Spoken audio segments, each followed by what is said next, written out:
শ্রীমদ্ ভাগবত গীতা হল জীবনের সর্বশ্রেষ্ঠ দর্শন।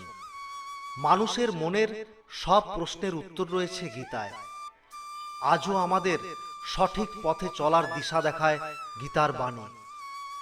গীতা আসলে হল কৃষ্ণ ও অর্জুন এই দুই বন্ধুর কথোপকথন।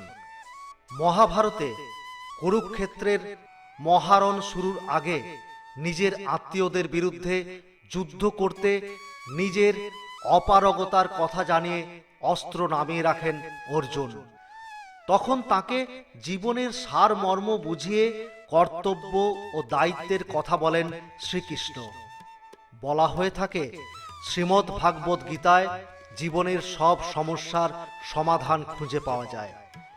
গীতার বাণী জীবনে সঠিকভাবে অনুসরণ করতে পারলে আমরা সব সাফল্য স্পর্শ করতে পারি। কিভাবে সঠিক পদ্ধতিতে জীবন কাটাতে হয় তাই গীতায় বলেছেন শ্রীকৃষ্ণ।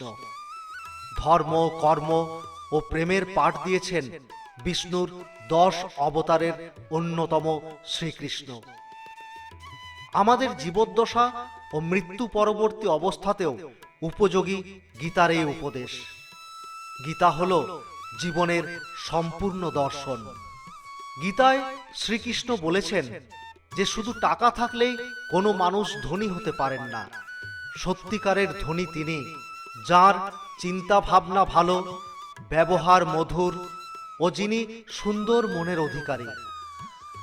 গীতায় আরো বলা হয়েছে, এত দুর্বল হয়েও না যে তোমাকে কেউ ভেঙে ফেলতে পারে, বরং এতটাই শক্ত হও যাতে তোমাকে কেউ ভাঙতে এসে নিজেই টুকরো টুকরো হয়ে যায়। শ্রীকৃষ্ণ গীতায় বলেছেন যে জীবনে দুটি কাজ কখনোই করতে নেই। প্রথম, কোনো ভুল মানুষকে ভালোবাসা, এবং দ্বিতীয় হলো কোনো ভালো মানুষকে প্রতারণা করা। গীতায় বলা হয়েছে, শুধু লোককে দেখানোর জন্য ভালো হয়েও না। ঈশ্বর জানেন যে এই ভালোত্ব তোমার ভেতর থেকে আসছে না, শুধুই বাইরের খোলস। শ্রীকৃষ্ণ গীতায় বলেছেন, খুব রাগ হলেও নিজের ধৈর্য হারিও না, তাহলেই অন্তত 100টা খারাপ দিন থেকে তুমি নিজেকে বাঁচাতে পারবে।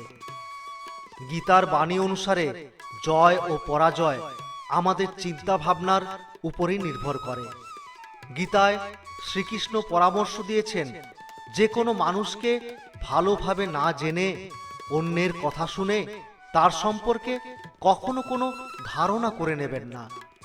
গীতার এই সকল উপদেশগুলি আমরা যদি মেনে চলি, তাহলে আমরা যে কোনো সমস্যার থেকে সমাধানের রাস্তা খুঁজে পেতে পারি।